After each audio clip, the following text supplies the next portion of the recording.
va lire ensemble le communiqué du Hamas tel qu'il nous était parvenu il y a plusieurs heures et qui va dans le sens de ce que vous dites.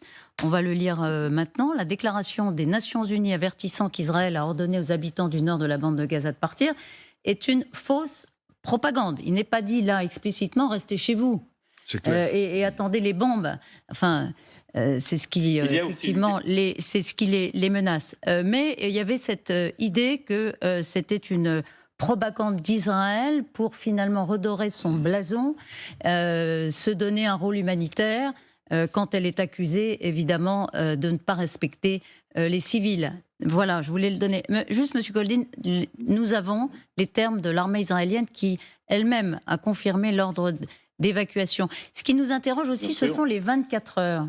24 heures, ça semble quand même très compliqué, comme le disait Bernard Guetta, de ne pas provoquer un chaos extraordinaire.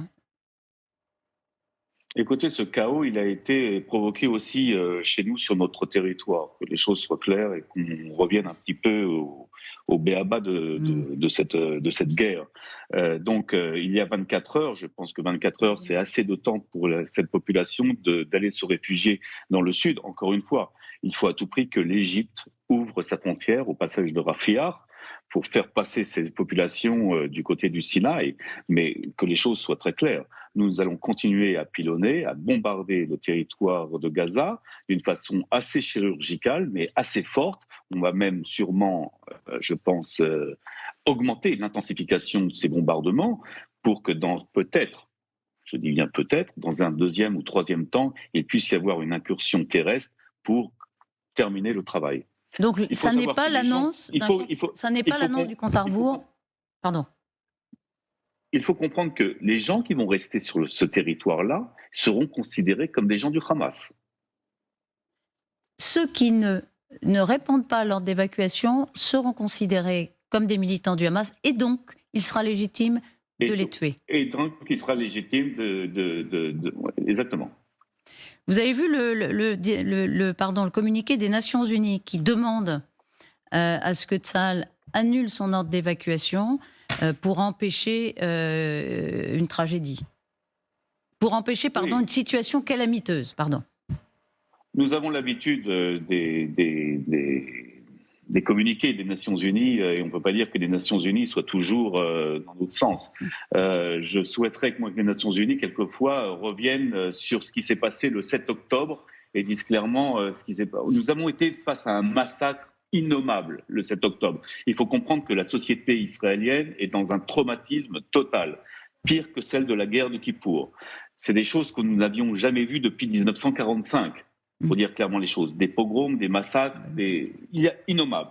Donc vous comprendrez aisément que la société israélienne, parce que je ne parle pas simplement de l'armée, je parle de tout le peuple Israël, est mobilisé et pour rien au monde, on pourra laisser passer une affaire comme celle-ci. Juste une question avant que le général ne vous interroge. Pardon, lieutenant colonel. Je reviens sur ceux qui restent seront considérés comme des militants du Hamas. Ceux qui restent, des hommes, des femmes, des enfants, ils seront tous considérés comme le Hamas. Ceux qui resteront sur le territoire, qui n'auront pas évacué, seront considérés comme des gens du Hamas. Point. Il n'y a pas de... Voilà. Je suis désolé d'être, je dirais, un peu froid dans mes propos, mais c'est la réalité, malheureusement, de la guerre. Général ? Oui, juste 2 points. Dire qu'ils doivent partir en Égypte, c'est pas aussi facile que ça. Je veux dire, il faudrait encore que l'Égypte accepte. Donc ça nécessite une négociation. Donc moi je comprends la pression qui est mise là pour pousser vers le sud, au passage en direction de l'Égypte, mais ça n'ira pas en Égypte tant que l'Égypte n'aura pas accepté. Deuxième point sur l'ONU, vous êtes un petit peu dur avec l'ONU. L'ONU là ne traite pas d'un sujet politique, elle traite d'un sujet humanitaire. Elle est là pour gérer une crise. Et pour elle, la crise est difficile, c'est tout. C'est tout ce qu'il faut voir. Oui. Il y a d'un côté la pression militaire israélienne que je comprends parfaitement, et de l'autre côté, il y a l'ONU qui cherche à gérer la difficulté dans laquelle elle va se trouver pour gérer les Palestiniens, parce que je rappelle que l'ONU est installée actuellement à Gaza, et donc elle connaît un peu la difficulté qu'il va y avoir. Donc voilà, elle remplit son rôle de dire qu'il va y avoir une catastrophe humanitaire. Mais de l'autre côté, je suis un peu comme le militaire, je suis comme lui, il y a une pression militaire pour répondre au choc qu'il y a eu en Israël. Ça provoque un choc à Gaza. Quelle réponse face à ce qu'ils ont vécu? Je comprends le positionnement de l'ONU, mais l'ONU pourrait très bien aussi faire pression aussi sur l'Égypte, comme vous l'avez dit, pour qu'elle ouvre ses frontières et qu'elle ouvre un couloir humanitaire pour que ces populations puissent sortir. Non, c'est un sujet politique, ça. Alors, Bernard Guetta, une question pour vous. Bernard Guetta. Non, écoutez, je voudrais simplement réagir. Quand vous disiez pardon d'être un peu froid, non, je ne vous pardonne pas d'être un peu froid pour 2 raisons. La première, c'est que la vengeance, le désir de vengeance, parfaitement compréhensible, je le répète, parfaitement compréhensible, n'est pas une politique. Et que de la part de dirigeants politiques, je pense au Premier ministre, je pense aux membres du gouvernement, je pense aux élites politiques d'Israël, eh bien, se satisfaire de la vengeance comme politique, je trouve ça accablant, parce que ça ne mène à rien. Ça ne mène à rien, et vous n'ouvrez, encore une phrase, et je vous laisse répondre naturellement, et vous n'ouvrez les Israéliens, l'Israël officiel, n'ouvre aucune perspective politique. Quand est-ce que vous direz « nous avons eu tort pendant 20 ans de refuser la solution à 2 États » ? On rentre dans un débat politique. Oui. Et c'est vrai que ce débat politique, il faudra l'avoir après la guerre. Mais vous comprendrez qu'actuellement, ce n'est pas une question de vengeance. Vous comprendrez aisément que ce que nous avons vécu le 7 octobre dernier est quelque chose d'innommable. Vous comprendrez qu'il y a un relent dans la population israélienne. Je ne pense pas simplement, je parle de toute la population, de tout le peuple d'Israël, qui ne peut pas accepter ce qui s'est passé. Vous comprenez ? Il y a eu des erreurs de notre côté et on analysera ces erreurs après la guerre. Il faudra en tirer toutes les conséquences.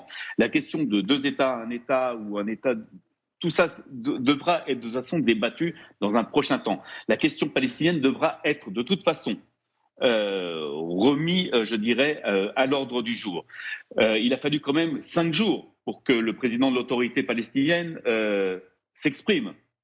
Donc, c'est vrai qu'il y a là-dessus aussi différents sujets qu'il faudra qu'on aborde, mais que tout cela se fera après la guerre. Dans un premier temps, et actuellement, nous sommes focalisés sur simplement la cible que nous avons, c'est l'élimination totale du Hamas. Et je vais vous dire quelque chose, cette élimination du Hamas, dans le fond, c'est, vous savez, quand on va éliminer des groupes terroristes, je dirais, on défend aussi des valeurs qui sont des valeurs de l'Occident, des valeurs du monde libre.